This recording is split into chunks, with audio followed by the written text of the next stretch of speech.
semuanya, gimana nih kabarnya pada apa ya saat ini ya. Kalau sore siang kan semuanya beda-beda ya nonton ya.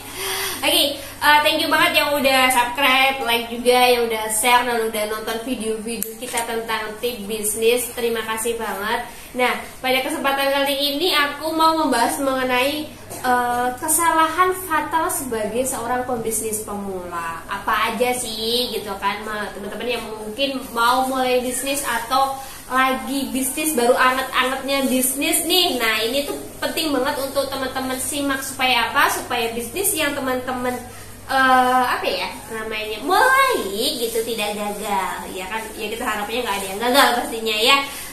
Karena itu simak ya video ini sampai selesai. Nah, kesalahan yang pertama yang sering banget dilakuin sama teman-teman ketika mau bisnis itu adalah tidak fokus. Nah, tidak fokus dalam arti gini, tidak fokusnya tuh kalau misalnya ada suatu barang, aku pengen jualan ini, pengen jualan itu, pengen A, B, C, kayaknya semuanya bisa dijual gitu. Nah, salah nih teman-teman. Jadi teman-teman tetap harus fokus di mana teman-teman mau jualan apa nih. Itu aja dulu. Itu yang harus teman-teman fokuskan. Oh, misalnya mau jualan hijab, ya udah hijab.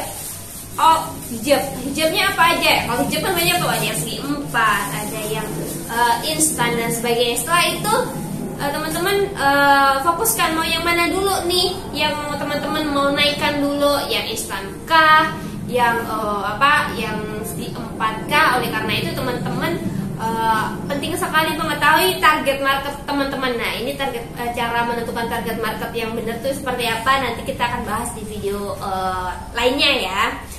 Pantengin aja video-video kita. Terus untuk yang kedua adalah tidak konsisten. Nah, ini dia. Emang nggak susah sih untuk konsisten. Biasanya teman-teman kayak udah deh misalnya jualan e-commerce gitu, e-commerce gitu, ya udahlah posting aja, udah posting ditinggal gitu. Padahal nggak seperti itu teman-teman. Ketika teman-teman posting, kalian harus tahu teman-teman bahwa misalnya kok nggak ada yang laku ya, kalian harus belajar lagi cek lagi gitu, konsisten lagi, cek lagi konsisten dalam hal apa ya, dalam segala hal gitu. Jadi teman-teman harus konsisten, naikin di jam berapa aja, fotonya kayak gimana dan sebagainya, konsisten dalam membuat suatu berjalan gitu, bisnisnya berjalan gitu lah ya. Jadi bingung mau menjelaskan gitu. Nah, setelah konsisten ini biasanya gini teman-teman, yang ketiga adalah cepat yang namanya mengambil kesimpulan. Seperti apa sih cepat mengambil kesimpulan? Ya itu kalau misalnya sebulan nggak jalan atau mungkin seminggu kok nggak ada yang laku, udah gitu teman-teman kayak kayaknya aku nggak profesional deh bidang ini, atau aku nggak bisa jualan ini nih, produknya jelek nih, pasarnya nggak ada nih. Nah, itu yang teman-teman sebenarnya harus cek dulu gitu. Jangan terlalu dini untuk mengidentifikasi masalah. Cek dulu apakah produk kalian yang salah, atau target market kalian yang salah, atau kalian sendiri yang salah justru. Nah, kok saya yang salah, gimana nih gitu. Ya, teman-teman harus cek dulu. Kalau jualan di e-commerce gitu, cek dulu. Nih fotonya udah bagus belum nih? Oh, belum. Ya berarti fotonya dibagusin dong gitu. Terus lihat dong deskripsinya lagi, gimana deskripsinya? Kurang oke, ya berarti deskripsinya harus diperbaharui. Terus apa lagi kalau di e-commerce orang-orang tuh harganya, gimana dengan harganya? Ya kan, bisa dijangkau atau tidak? Jadi teman harus melakukan analisa-analisa tersebut, baru tuh terus lakukan itu perbaikan, perbenahan di mana-mana, perbaikan di sini situ dan sebagainya, foto whatever itu. Atau misalnya kalau kalian jualan offline, bagaimana dengan marketing kalian, bagaimana dengan branding kalian. Nah, itu juga harus dipikirkan sudah benar atau belum, atau sudah kalian intinya udah kalian lakukan 100% atau belum gitu. Kalau memang belum, nah ini perlu yang namanya pembaharuan atau diperbaiki. Terus yang keempat adalah teman-teman suka ini banyak mengambil masukan dari orang lain. Nah, seharusnya masukan penting bagi kita mendapatkan masukan dari orang lain atau pembisnis lain. Tapi kita juga harus lihat pembisnis itu dia bidangnya di bidang apa nih gitu. Oh, di bidang misalnya kita bidangnya fashion, dia bergeraknya di bidang R&B. berarti beda nih segmentasi apa namanya untuk gaya brandingnya, gaya ininya tuh beda. Mungkin dasarnya bisa kita ambil, tapi caranya itu yang harus kita kemas dengan dengan segmen kita sendiri, dengan produk apa yang ingin kita jual gitu teman-teman. Jadi jangan tampung tuh mentah-mentah masukan dari pembisnis lain. Kalau misalnya sama produknya ya kita cek juga, karena gini, kadang kalau apalagi di dunia digital gitu, di dunia e-commerce ini gitu, kalau memang teman-teman ini tuh kayak algoritmanya kadang toko ini sama toko ini tuh kadang beda. Ya memang mungkin ada yang sama, ada basicnya sama, tapi pasti ada yang berbeda. Nah ini yang teman-teman harus terus belajar, dan jangan mudah untuk menerima segala masukan. Tetap harus ada yang di-sharing seperti itu. Terus yang kelima adalah ini nih, yang sering teman-teman tidak melakukan pembukuan atau pencatatan. Jadi teman-teman ya jualan aja, udah barang habis beli gitu, barang habis beli, tapi kita nggak pernah tahu yang keluar tuh barang apa aja, kita nggak pernah ini yang kita profitnya berapa dan sebagainya. Nah itu teman-teman yang harus diperbaiki banget amat sangat. Nah ini fatal banget nih, yang namanya pencatatan ini tuh harus benar-benar sekali, karena dengan itu teman-teman semua tuh bisa analisa, oh ternyata di tokoku tuh yang laris ini nih, ya teman-teman stok barang itu gitu.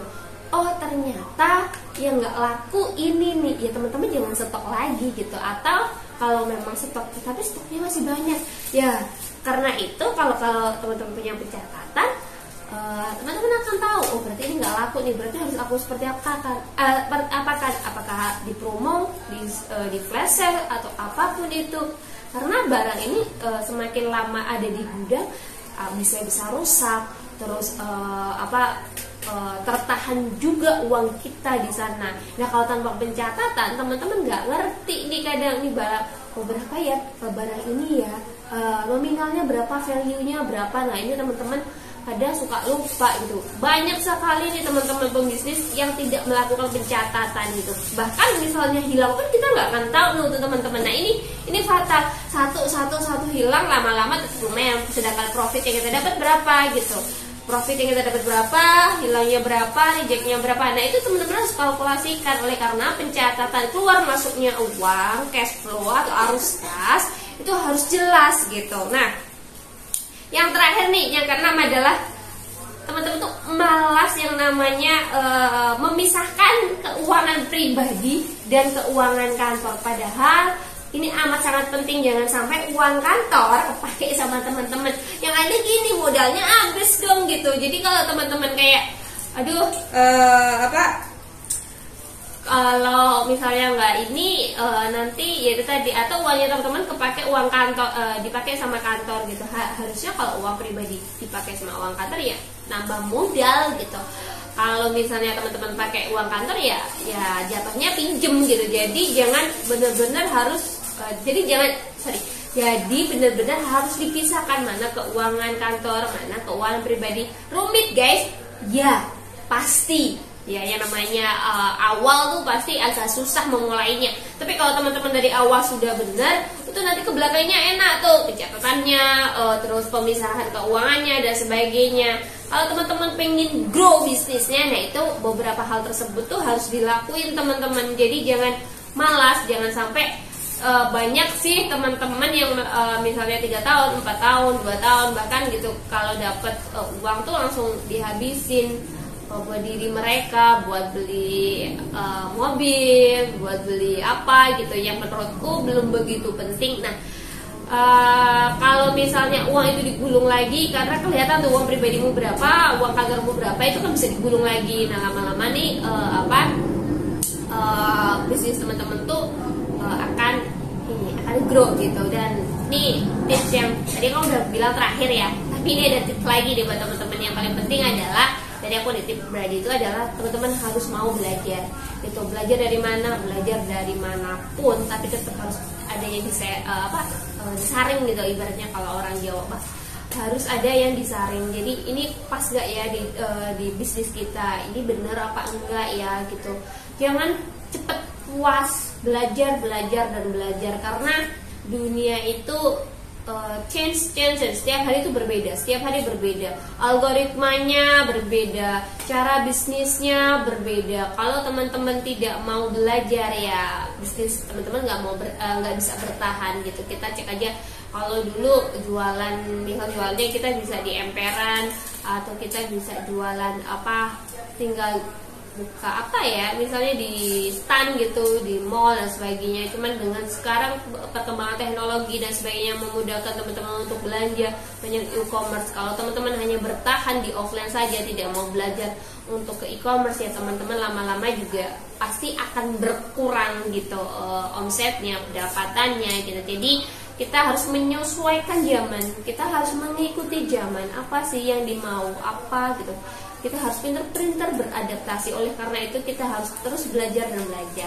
Oke, segitu aja teman-teman tips bisnis kali ini. Semoga bermanfaat, dan teman-teman jika ada yang ingin ditanyakan atau mau ngasih masukan, bisa langsung komen aja di bawah ya kan. Jangan lupa di share, like, dan komen. Dan thank you, bye bye. Assalamualaikum warahmatullahi wabarakatuh.